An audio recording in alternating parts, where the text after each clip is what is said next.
Jammu university के professor Chandrashekhar Chandar के देहांत में, उनके सुसाइड के मामले में क्या Jammu Kashmir police special investigation team constitute करेगी? क्या जम्मू कश्मीर पुलिस मालूम करने की कोशिश करेगी कि आखिरकार क्या हालात थे जिन हालात ने मजबूर किया प्रोफेसर चंद्रशेखर चंदर को आत्महत्या करने पर? आरोप बड़े गंभीर लगे हैं उनके ऊपर। उन आरोपों के को भी टटोलना है, खंगालना है, मालूम यह करना है कि जो आरोप लगाए गए हैं क्या वो सत्य पर आधारित हैं।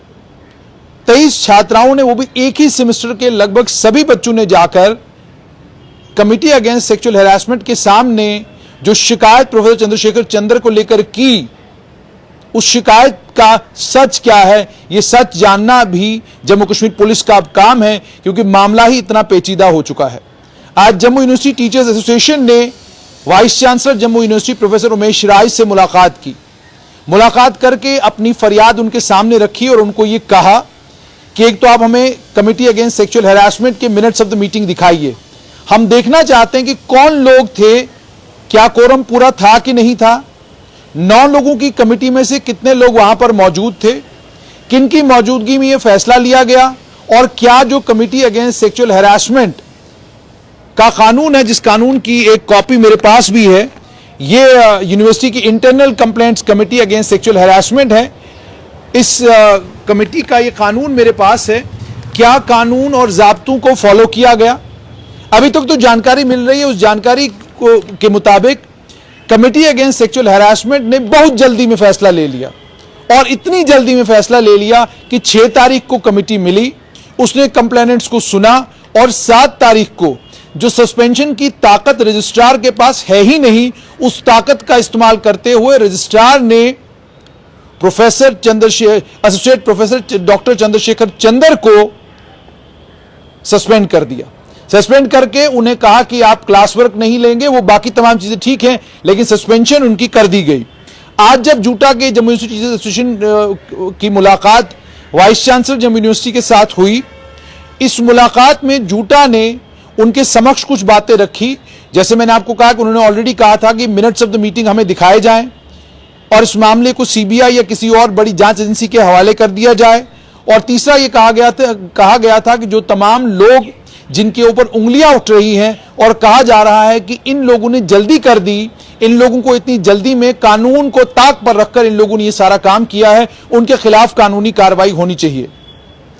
ये सब मामले थे, और जो समाचार मिल रहा है उसके मुताबिक वाइस चांसलर ने कोई आश्वासन नहीं दिया और हर बात को टालते गए, और उन्होंने ये कहा कि जहां तक इस मामले का ताल्लुक है, इस मामले में आप जूटा जो है वो सीबीआई को चिट्ठी लिखे, तो और सीबीआई उसके बाद अगर चाहेगी तो इस मामले को टेकअप करेगी, और मैं लोकल पुलिस के होते हुए सीबीआई की जांच की, सीबीआई को नहीं लिखूंगा। इस तरह की बात जो है वो सूत्रों के अनुसार उन्होंने की है। उसके बाद जब उन्हें कहा गया कि मिनट्स ऑफ द मीटिंग को लेकर, उन्होंने कहा मैं आपको दे नहीं सकता, आपको दिखा सकता हूं, जबकि राइट टू इंफॉर्मेशन के तहत ये मिनट्स ऑफ द मीटिंग अधिकार, सूचना के अधिकार के तहत कोई भी आम जम्मू कश्मीर का नागरिक जम्मू यूनिवर्सिटी में एक आरटीआई की एप्लीकेशन डालकर इन मिनट्स ऑफ द मीटिंग की कॉपी को ले सकता है।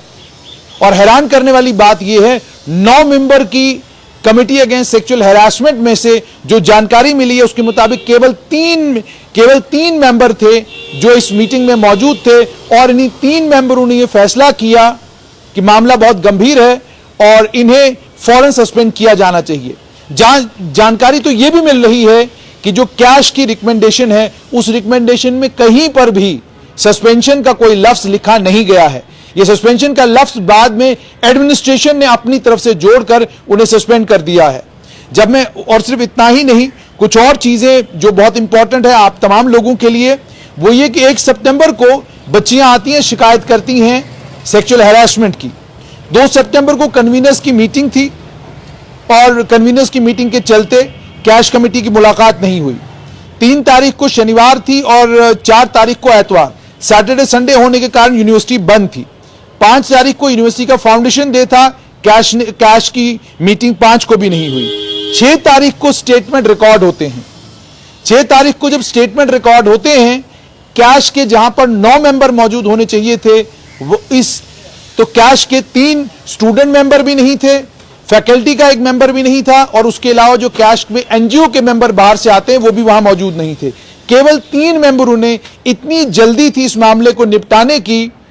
जाहिर सी बात है मामला बहुत गंभीर था, मामले की गंभीरता को ध्यान में रखते हुए सूत्रों के अनुसार कमेटी ने इतनी जल्दी की कि तमाम कानूनों को बालाए ताक रखकर उन्होंने फौरन इस मामले में उन्होंने एक रिकमेंडेशन दी। जैसे मैंने आपको कहा कि मेरे पास जो जानकारी है उसके मुताबिक कैश ने सस्पेंशन का रिकमेंडेशन नहीं दिया था, लेकिन बाकी जो जरूरी रिकमेंडेशन थी वो दी थी। उसके बाद यह भी कहा गया है, जो जानकारी मेरे पास है उसके मुताबिक ये कैश कमेटी जिस कानून के तहत काम करती है, ये कानून साफ तौर पर यह कहता है कि जब इंटरनल कमेटी, जब आईसीसी को, यानी जिसे ये लोग इंटरनल कंप्लेंट्स कमेटी कहते हैं, इंटरनल कंप्लेंट्स कमेटी को जब शिकायत मिलती है तो एक कॉपी रिस्पोंडेंट को 7 दिनों के अंदर अंदर भेजनी है। यानी जिस दिन आपको शिकायत मिली 7 दिनों के अंदर अंदर उस शिकायत की एक कॉपी आपने उसे भेजनी है जिसके खिलाफ शिकायत की गई है। यानी इसका मतलब ये, अगर 1 तारीख को इंटरनल कंप्लेंट्स कमेटी को कॉपी मिली तो उन्हें 2 तारीख को अगर वक्त नहीं मिला, या एक कोशिश, क्योंकि जितना जल्दी में कैश ने इस मामले में जल्दी दिखाई है, सतर्कता बरती है, तो इस सतर्कता को 2 कदम और आगे ले जाकर अगर 1 तारीख को ही इस कंप्लेंट की कॉपी रेस्पोंडेंट को भेज दी होती तो 7 तारीख तक 7 दिन मुकम्मल हो जाते। तो 7 दिन के अंदर अंदर भेजनी थी। कंप्लेंट की कॉपी रिस्पोंडेंट को नहीं भेजी गई। कंप्लेंट की कॉपी मिलने के बाद रिस्पोंडेंट को कहा, इसमें हक दिया गया है कि वो अपना जवाब दे सकता है। उसके बाद उसके साथ में डॉक्यूमेंट्स लगा सकता है, नाम, एड्रेस, विटनेसेस का लगा सकता है, वो भी 10 दिनों के अंदर अंदर उसे करना है। उसके बाद इंटरनल कंप्लेंट्स कमेटी को इस कंप्लेंट पर इंक्वायरी करनी है और प्रिंसिपल ऑफ नेचुरल जस्टिस का ख्याल रखना है। प्रिंसिपल ऑफ नेचुरल जस्टिस ये कहता है कि आपने शिकायत करने वालों को भी सुनना है और जिन लोगों के खिलाफ शिकायत हुई है उन्हें भी आपने सुनना है, दोनों को आपने सुनना है। और यह भी कहा गया है एक्स पार्टी डिसीजन देने का हक भी आईसीसी के पास होगा। और यह भी कहा गया है कि किसी भी पार्टी को कोई लीगल प्रैक्टिशनर उन्हें रिप्रेजेंट करने के लिए प्रोसीडिंग्स के समय कंप्लेंट्स कमेटी के सामने लाने की इजाजत नहीं होगी। और इंक्वायरी करते वक्त 50% मेंबर जो है कंप्लेंट्स कमेटी के प्रिजाइडिंग ऑफिसर के समेत जो है सामने होने चाहिए। इंक्वायरी इस मामले में हुई ही नहीं। पेंडिंग इंक्वायरी, उन्होंने बाकायदा अपने ऑर्डर में भी रजिस्ट्रार ने लिखा है पेंडिंग इंक्वायरी, यानी जब आपने इंक्वायरी की ही नहीं, आपने इंक्वायरी से पहले सस्पेंशन किया। वकील साहिबान ने कहा यह ऑर्डर बैड इन लॉ है। बिना इंक्वायरी किए आप एक आदमी को सस्पेंड कर रहे हैं, बिना इंक्वायरी की, और क्योंकि मामला इतना संगीन है। ठीक है। उसके बाद उन्होंने यह भी कहा इंक्वायरी 90 दिन के अंदर अंदर मुकम्मल करनी है। और भी कई चीजें इसके अंदर हैं जो बहुत इंपॉर्टेंट है, लेकिन ये चीजें आप तक पहुंचाना जरूरी थी, इसलिए क्योंकि ये मामला आज तूल पकड़ा है। और आज भी जूटा के लोगों ने लगभग 1 घंटा पेन डाउन स्ट्राइक की और 1 घंटा वो लोग वाइस चांसलर का जो कार्यालय है उसके सामने जो लॉन है उस लॉन में वो लोग खड़े रहे। वहां पर सभी लोगों ने तकरीरें की, अपने अपने जज्बात का इजहार किया। बहुत सारे वो लोग जो ऑलरेडी यूनिवर्सिटी में अलग अलग पोजीशंस पर काम कर रहे हैं और वो भी मानसिक उत्पीड़न का शिकार हैं, उन लोगों ने भी आकर आज वहां पर जबरदस्त गुस्से का इजहार किया, अपनी बातें मीडिया के सामने रखी, अलग अलग खेमों में बंटकर अपनी बात की और काफी गुस्से में तमाम लोग वहां पर नजर आए। यानी डॉक्टर चंद्रशेखर चंदर ने पेंडोराज बॉक्स ओपन किया है जम्मू यूनिवर्सिटी में। और अब ये पेंडोराज बॉक्स आने वाले दिनों में और क्या क्या सामने लाएगा ये तो आने वाला कल ही बताएगा। लेकिन अभी तक स्ट्रेट लाइन के माध्यम से जो चीजें हम तक पहुंची है, हमने अभी तक शिकायतकर्ताओं की जो कंप्लेंट है उसकी कॉपी देखी नहीं है। तो इसलिए जब तक कंप्लेंट की कॉपी देखते नहीं हम, तब तक ये कहना कि डॉक्टर चंद्रशेखर चंदर के ऊपर जो इल्जाम लगाए गए हैं वो क्या है, सेक्सुअल हैरासमेंट किस तरह की हुई है, हुआ क्या, क्या कोई अभद्र टिप्पणी की थी, क्या कुछ बोला था या कुछ हुआ था, ये तमाम चीजें पब्लिक के सामने या पत्रकार के तौर पर आप तक तब तक पहुंचाई नहीं जा सकती जब तक शिकायतकर्ताओं में से कोई सामने नहीं आता या शिकायतकर्ताओं की शिकायत की कॉपी हमारे हाथ में नहीं आती। तभी जाकर हम आपको बता सकते हैं कि जिसने शिकायत की उसने आखिरकार इल्जाम लगाया क्या। उससे पहले किसी भी किस्म की टिप्पणी करना जो डॉक्टर चंद्रशेखर चंदर की मौत के बाद, उनके देहांत के बाद उनके ऊपर इल्जाम लगाने जैसा है जिसको वो आप डिफेंड नहीं कर सकते क्योंकि वो इस दुनिया में नहीं है। तो हम वैसा करेंगे नहीं। हम इस वक्त तथ्यों के आधार पर आपसे बात करें, और तथ्य अभी तक यही बता रहे हैं कि जूटा ने को कोई आश्वासन वाइस चांसलर की तरफ से नहीं मिला। उसके अलावा जो अलग अलग ऑर्गेनाइजेशन इसमें इन्वॉल्व हुई हैं, उन्होंने भी आज प्रोटेस्ट किए, उन्होंने भी अपनी बात प्रशासन के सामने रखी, लेकिन चूंकि मामला बच्चियों का है इसीलिए सभी लोग बड़ी एहतियात के साथ चल रहे हैं, और पुलिस ने जो जांच करना शुरू की है, पुलिस की जांच के ऊपर अब सभी की नजरें टिकी हुई हैं कि पुलिस इसमें खंगाल कर क्या लाती है।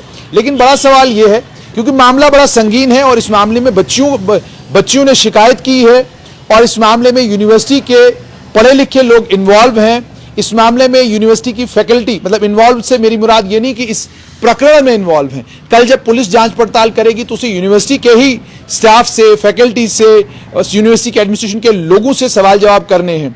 तो इस मामले में स्पेशल इन्वेस्टिगेशन टीम को कॉन्स्टिट्यूट करने में जम्मू कश्मीर पुलिस विलंब क्यों कर रही है, समय क्यों लगा रही है?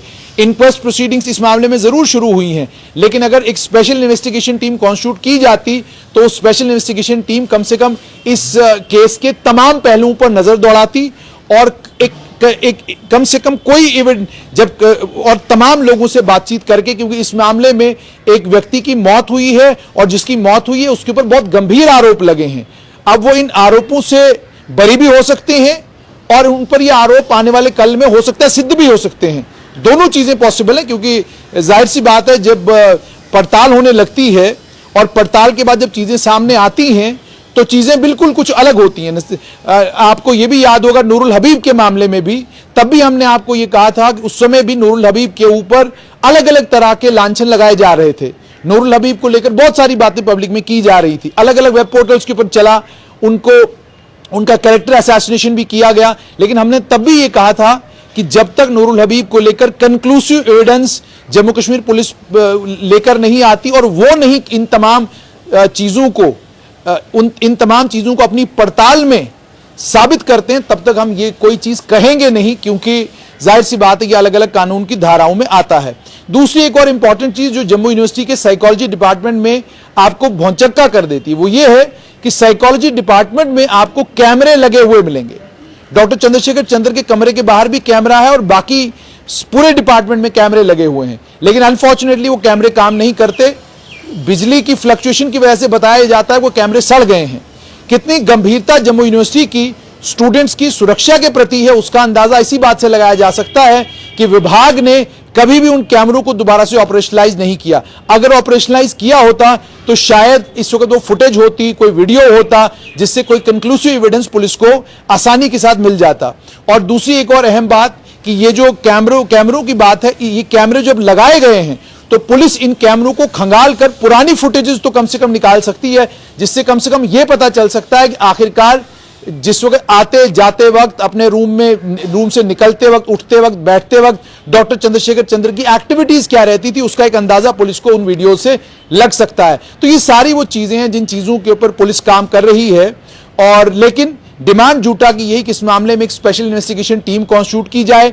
बेहतर यह होगा कि सीबीआई के हवाले मामला किया जाए, क्योंकि आप जानते हैं जम्मू कश्मीर में हर आदमी सीबीआई से बड़ा प्यार करता है, हर आदमी चाहता मामला सीबीआई के हवाले हो। वो पिछले दिनों फायर एंड इमरजेंसी डिपार्टमेंट के वो युवक वो भी कह रहे थे सीबीआई के हवाले कर दीजिए ये मामला, कोई भी मामला हो कहते जी सीबीआई के हवाले। तो इससे अंदाजा ये भी लग सकता है कि जम्मू कश्मीर के लोग कितना विश्वास सेंट्रल ब्यूरो ऑफ इन्वेस्टिगेशन के ऊपर करते हैं। लेकिन इनकी मांग फिलहाल जूटा की ये कि इस मामले में या तो सीबीआई की इंक्वायरी हो या इस मामले में एक स्पेशल इन्वेस्टिगेशन टीम कॉन्स्टिट्यूट की जाए जो तमाम तथ्यों को खंगाले और मामले की संवेदनशीलता को ध्यान में रखते हुए इस तरीके से मामले की पड़ताल करे कि बच्चियां भी परेशान ना हो, जहनी तौर पर परेशान ना हो, मेंटल प्रेशर किसी के ऊपर ना आए, वो भी ये समझे कि ये इंक्वेस्ट है, ये पड़ताल है, इस पड़ताल का हिस्सा उनको होना है और उन्हें तमाम चीजें जो कुछ हुआ है वो सारी की सारी चीजें उनको पुलिस के सामने रखनी है, ताकि ये डॉक्टर चंद्रशेखर चंद्र ने जो आत्महत्या की है, इस आत्महत्या के मामले में हुआ असल में क्या है वो तमाम तथ्य सामने आए। बच्चियों का कहना कुछ है, परिवार के लोगों का साफ तौर पर यह कहना है कि यह डिपार्टमेंट की आंतरिक लड़ाई का मामला है, जिस आंतरिक लड़ाई के चलते जब वो एचओडी बनने वाले थे तो उससे पहले उन्होंने आत्महत्या की। अब सत्य क्या है, क्योंकि आत्महत्या एक बहुत यूं कहिए कि एक एक्सट्रीम स्टेप है। जब आप इस एक्सट्रीम स्टेप को लेने पर आखिरकार वो मजबूर क्यों हुए, ये सारी चीजें जो है पड़ताल का विषय हैं। और इसीलिए जैसे मैंने आपको कहा कि अगर एक जूटा ने जैसे कहा कि सिट कॉन्स्टिट्यूट करें, सीबीआई के हवाले करें, ताकि पड़ताल इस तरीके से हो कि मामले की संवेदनशीलता का भी ख्याल रखा जाए, बच्चियों की प्राइवेसी का भी ख्याल रखा जाए, और जब पड़ताल हो तो चीजों को जब खंगाला जाए तो किसी भी किस्म का कोई बवाल ना हो, मीडिया में किसी भी किस्म का कोई बहुत बड़ा सेंसेशन ना हो, क्योंकि यह बड़ा सेंसिटिव मामला है और बड़े सेंसिटिवली इसको पुलिस को, प्रशासन को, जम्मू यूनिवर्सिटी को देखना चाहिए।